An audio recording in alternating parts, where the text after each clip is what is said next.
افضل رضا غلامی آف 455 وہ خطاب فرمائے۔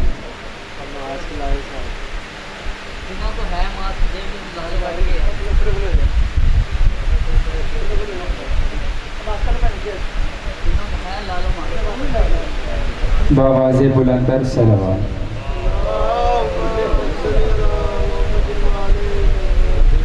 اگر اس سے بھی بآواز بلندر ممکن ہو سکے تو اس سے بھی بآواز بلندر صلوات۔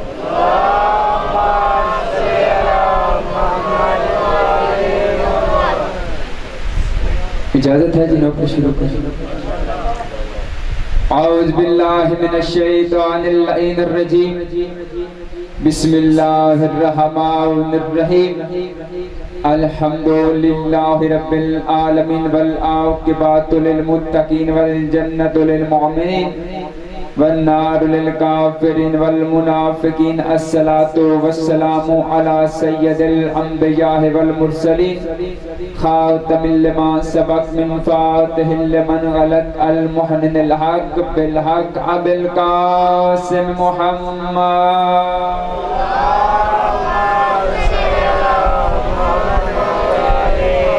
وأهل بيته الطيبين الطاهرين المعصومين المنتجبين المظلومين الذين أذهب الله عنهم الرجس وطهرهم تطهيرا۔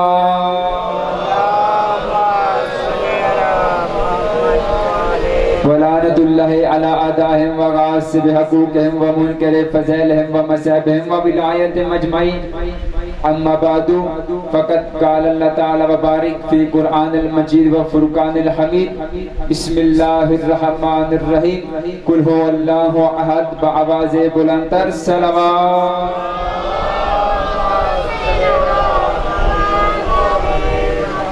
دعا ہے کہ پروردگار عالم بانیان مجلس کی تمام حاجات کو پورا فرمائے، آل محمد کا کریم خالق جتنے عزادار چل کے آئے ہیں ہر عزادار کی نیک دلی خواہشات کو پورا فرمائے، آل محمد کا کریم خالق اگر کوئی بیمار ہے تو بیمار کربلا کی بیماری کے صدقے میں شفاء کامل و عاجلہ عطا فرمائے، آل محمد کا کریم خالق اگر کوئی مومن بے اولاد ہے تو علی اصغر کے چولے کا صدقہ اولاد نرینہ عطا فرمائے، اگر کوئی بے روزگار ہے تو عزت والا روزگار عطا فرمائے۔ آخری دعا منگوا رہا ہوں، آمین کہنا اور ثواب میں شریک ہو جانا۔ میرے اللہ ہمارے پردے والے وارث کا جلد از جلد ظہور فرما، دعاؤں کو قبولیت تک پہنچاتے ہیں، سہارا درود کا لیتے ہیں، جتنے جتنے آل محمد کے احسان یاد ہیں اتنی بآواز بلندر صلوات۔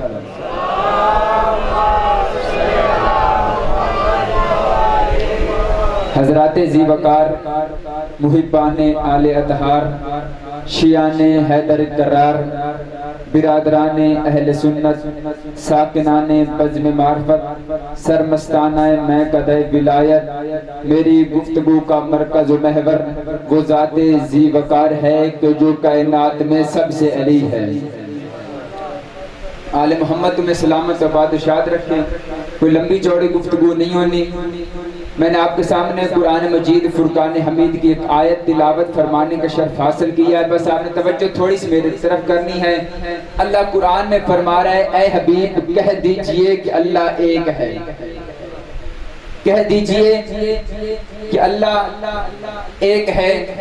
یہ سب سے پہلے ان نبیوں نے آ کے بتایا ہے کہ کوئی طاقت ہے جو نظر نہیں آتی مگر وہ ہے۔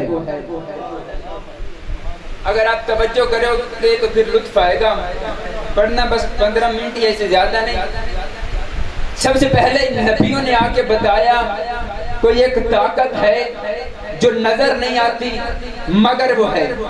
اس سے پہلے لوگوں کے ذہنوں میں یہ بات تھی کہ جو چیز نظر آئے نا صرف وہی ہوتی ہے۔ یہ پہلی مرتبہ ان نبیوں نے آ کے بتایا کہ کوئی ایک طاقت ہے جو نظر نہیں آتی مگر وہ ہے۔ آج پوری کائنات میں جہاں بھی کہیں بھی کوئی مسلمان رہتا ہے وہ کہتا ہے اشہد ان لا الہ الا اللہ، میں گواہی دیتا ہوں کہ اللہ ہے، میں گواہی دیتا ہوں کہ اللہ ہے۔ اس کے سر پہ قرآن رکھ کے پوچھ کہ تو نے جو کہہ دیا ہے کہ اللہ ہے، کیا تو نے اللہ دیکھا ہے؟ وہ کہتا ہے میں نے اللہ دیکھا نہیں ہے۔ پھر تو نے گواہی کیسے دے دی ہے اللہ ہے؟ وہ کہتا ہے میں نے دیکھا نہیں مگر 14 نے بتایا ہے کہ اللہ ہے۔ اس کا مطلب 14 کی ہے تو اللہ کہتے ہیں۔ اس کا مطلب 14 کی ہے کو اللہ کہتے ہیں. 14 نے بتایا کہ اللہ ہے. دنیا نے دیکھا نہیں، دنیا نے سنا ہے کہ اللہ ہے. 14 نے سنا نہیں، 14 نے دیکھا ہے کہ اللہ ہے. نہیں اگر کسی کے ذہن میں بھی تھوڑی پریشانی ہے تو میں واضح کر دیتا ہوں. میں قرآن کے بعد ایک کتاب کا حوالہ دے دیتا ہوں، توجہ میری طرف کی وہ ہوتا رہے گا. مذہب شیعہ کی سب سے معتبر کتاب ہے اصول کافی.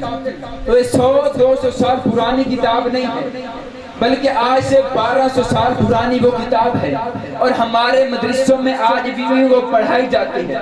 اس میں لکھا ہے کہ مولا علی کوفہ کے منبر پہ بیٹھے ہوئے تھے، ایک بندہ اٹھ کے کھڑا ہو گیا. اس نے کہا یا علی ہر ریت ربی کے، جس رب کی عبادت کرتا ہے اسے کبھی دیکھا ہے؟ علی نے فرمایا خاموش ہو کے بیٹھ جا، میں اسے کبھی جھکتا ہی نہیں جس سے میں نے دیکھا نہ ہو.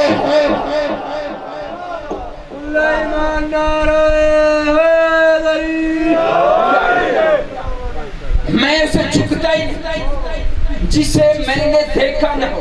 اس کا مطلب یہ ہوا کہ 14 نے دیکھا ہے کہ اللہ ہے. 1.25 لاکھ نبیوں میں سے ایک واحد نبی ہے جناب موسیٰ، جس نے یہ دعویٰ کیا ہے کہ میں اللہ سے باتیں کرتا ہوں. 1.25 لاکھ نبیوں میں سے واحد ہے جناب موسیٰ. اس نے دعویٰ کیا ہے میں اللہ سے باتیں کرتا ہوں. یہ اللہ کا بڑا لاڈلا نبی تھا. اللہ نے اس کی قوم کے لیے عرش سے کھانے بھجوائے، من و سلوہ. اس نے دعویٰ کیا ہے کہ میں اللہ سے باتیں کرتا ہوں، اور اللہ نے اس کا لقب بھی دے دیا کلیم اللہ، اللہ سے باتیں کرنے والا. اس نے دعویٰ کیا کہ یہ اللہ سے باتیں کرتا ہے، اور قرآن میں اللہ نے بتا دیا یہ مجھ سے باتیں کرتا تھا. جتنی بھی تفسیر ہے ہر نے لکھا یہ اللہ سے باتیں کرتا تھا.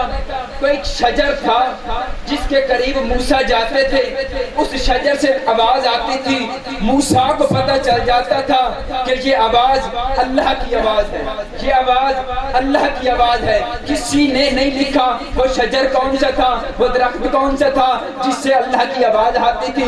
موسیٰ کو پتہ چل جاتا تھا یہ اللہ کی آواز ہے. کسی نے نہیں لکھا وہ درخت کیکر کا تھا، وہ درخت بیری کا تھا، وہ شجر انار کا تھا، کس چیز کا درخت تھا کسی نے نہیں لکھا. ہر کسی نے لکھا ہے ایک شجر تھا جس کے قریب موسیٰ جاتے تھے، موسیٰ کو آواز آتی تھی، موسیٰ کو پتہ چل جاتا تھا کہ یہ اللہ کی آواز ہے. کسی نے نہیں لکھا، ہر نے لکھا ہے ایک شجر تھا، ایک شجر تھا. شجر کا نام کسی نے نہیں بتایا. مجھے منبر کی عظمت کی قسم ہے مجھے اس وقت پتہ چلا کہ وہ شجر کون سا ہے جب میں نے علی ابن ابی طالب کی زیارت میں یہ جملہ سنا، السلام علیکہ یا شجرۃ النداء، اے بولنے والے درخت تجھ پہ میرا سلام ہو. پھر پتہ چلا اس شجر سے مراد علی ابن ابی طالب ہے.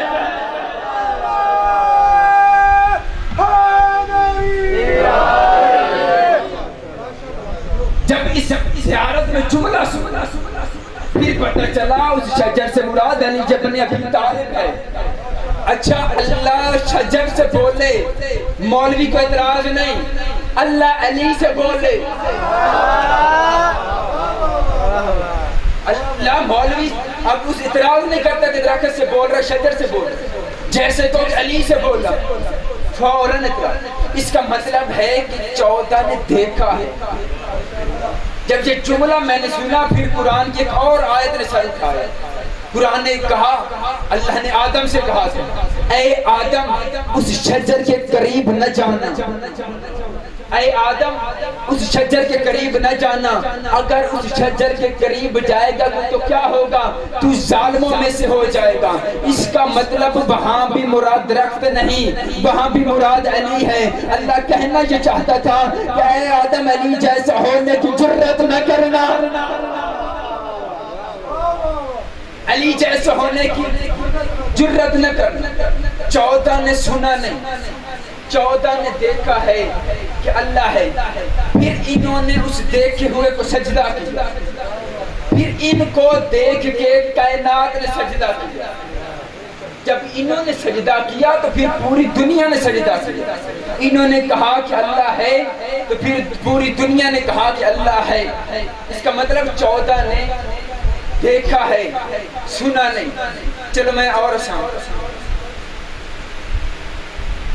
پوری کائنات نے تو مصطفیٰ سے سنا کہ اللہ ہے. پوری کائنات نے مصطفیٰ سے سنا کہ اللہ ہے. علی نے کس سے سنا؟ کائنات نے تو مصطفیٰ سے سنا کہ اللہ ہے. مولا علی نے کس سے سنا؟ اگر کوئی بندہ کہے کہ مولا علی نے بھی مصطفیٰ سے سنا تھا تو پھر میں آپ کو تاریخ اٹھا کے دکھا دوں گا کہ ابھی مصطفیٰ کعبے سے باہر تھے اور مولا علی کعبے کے اندر کہہ رہے تھے اشہد ان لا الہ الا اللہ، میں گواہی دیتا ہوں کہ اللہ ہے.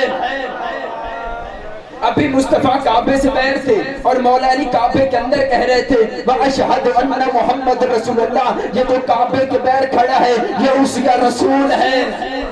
ابھی مصطفیٰ کعبے سے باہر تھے اور مولا علی کعبے کے اندر کہہ رہے تھے وَأَشْهَدُ أَنِّي عَلِيٌّ وَلِيُّ اللَّهِ، میں علی اللہ کا ولی ہوں. اگر مولا علی نے بھی مصطفیٰ سے سنا. اچھا تاریخ بتاتی ہے کہ مصطفیٰ نے علی کو ہاتھوں پہ اٹھایا اور مولا علی کی آنکھیں بند تھیں. ایسے ہی بڑے بڑے علماء نے بھی یہی پڑھا، تاریخ میں بھی یہی ملتا ہے کہ جب مصطفیٰ نے 16 رجب کو علی کو ہاتھوں میں اٹھایا اس وقت مولا علی کی آنکھیں بند تھیں. اب یہاں پہ وجہ دو ہے، آپ نے اس میں سے ایک سلیکٹ کر لی. ایک وجہ یہ ہے یا علی نے آنکھیں کھول کے مصطفیٰ کو دیکھا یا مصطفیٰ کو دیکھ کر آنکھیں کھول. نہیں اگر کسی کو سمجھنے میں پھر دہرا دیتا، یا تو علی نے مصطفیٰ کو دیکھ کر آنکھیں کھول لی یا دیکھ کر آنکھیں کھولی، یا جب مصطفیٰ، یہ دو ہی وجہ، یا مصطفیٰ کو دیکھا تو آنکھیں کھولی یا دیکھ کر آنکھیں کھولی، یا پہلے دیکھا یا دیکھنے کے بعد آنکھیں کھولی. اس میں سے جو سب سے آسان ہے نا وہ یہی ہوگا کہ مصطفیٰ کو دیکھ کے آنکھیں کھولی. یہی ہوگا، یہ وہ ہوگا جو مولوی بھی مان لے کہ مصطفیٰ کو دیکھ کر آنکھیں کھولی. اچھا اس سے پہلے آنکھیں کیوں بند تھی؟ یہ پوچھا اس سے پہلے اس لیے بند تھی، مولوی کہتا ہے کیونکہ خانہ کعبہ میں بت پڑے ہوئے تھے. خانہ کعبہ میں بت پڑے ہوئے تھے. مولا علی چاہتے بھی نہیں تھے کہ میری پہلی نظر بتوں پہ پڑے. اس کا مطلب مولوی تو مان گیا ہے نا کہ علی کو بند آنکھوں میں پتا ہے کہاں کہاں کیا کیا پڑا ہے. اس کا مطلب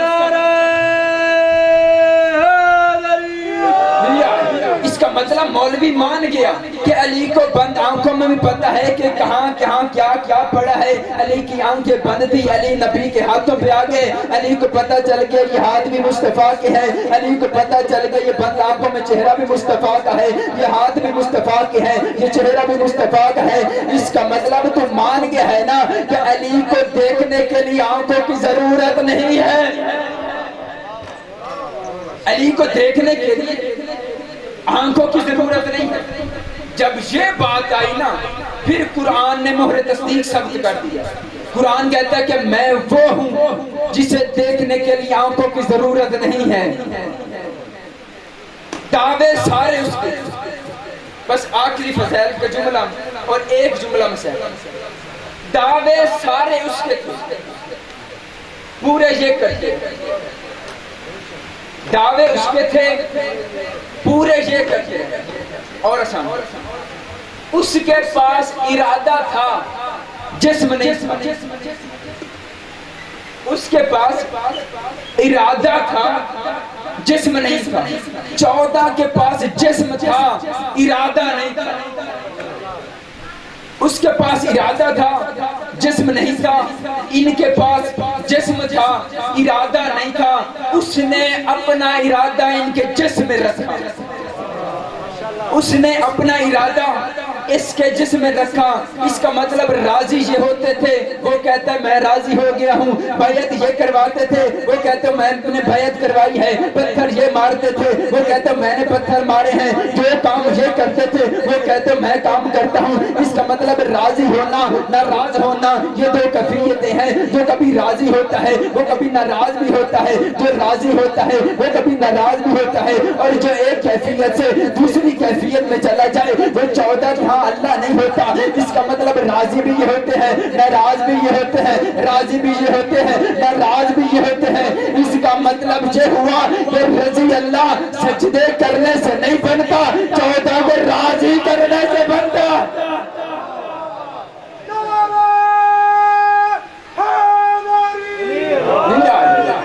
اس کا مطلب رضی اللہ ان کو راضی کرنے سے بنتا ہے، اور جن پر یہ خود راضی ہو جائیں وہ پھر رضی اللہ نہیں ہوتے۔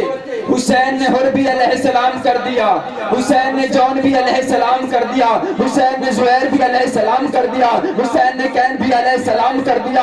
حسین نے علیہ السلام بکھیر کے زمانے کو بتا دیا کہ علیہ السلام یا اللہ بناتا ہے یا پھر حسین بناتا ہے۔ اتنا عظمت و وعدہ کا اچڑ گیا، کیونکہ آج 22 رمضان ہے، شہادت میرے بعد آنے والے پڑھیں گے۔ میں 2 جملے اس علی بیٹی کی مصیبت پڑھوں گا، کیونکہ آج سے کربلا کا آغاز ہو چکا ہے۔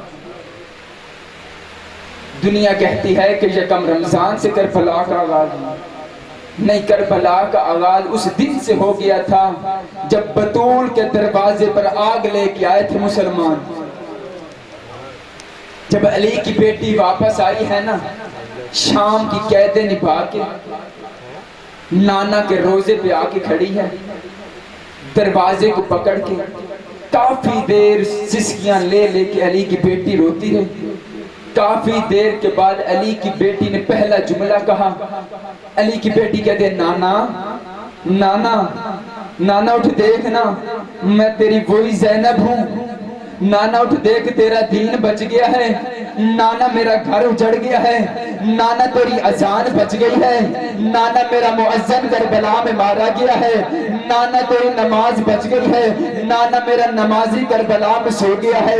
اگلا جملہ کہنے کے بعد کہنے سے پہلے بی بی نے ایک گٹھڑی کھولی، اس گٹھڑی سے کرتا نکالا، قبر مصطفیٰ پہ ڈالا، قبر مصطفیٰ پہ ڈال کے کہتے نانا اٹھ دیکھ، نانا یہ تیرے حسین کا چولا ہے، نانا دیکھ یہ تیرے اس حسین کا کرتا ہے نا، نانا جسے تو اپنے کندھوں پہ پھرایا کرتا تھا، نانا یہ اس حسین کا کرتا ہے نا۔ یہ نبی کی قبر میں زلزلہ آیا، کہتا ہے عالیہ کرتا ہٹا لے، بیٹی کرتا ہٹا لے۔ بی بی کی آواز ہے نانا جس بیٹے کا کرتا برداشت نہیں ہوا، رات آدھی ہو لینے دے، میں اکیلی تیری قبر پہ آؤں گی، پھر میں تجھے اپنا کرتا دکھاؤں گی۔ تیری امت نے اتنا تیرے بیٹے کو نہیں مارا اور جتنا تیری بیٹیوں کو مارا۔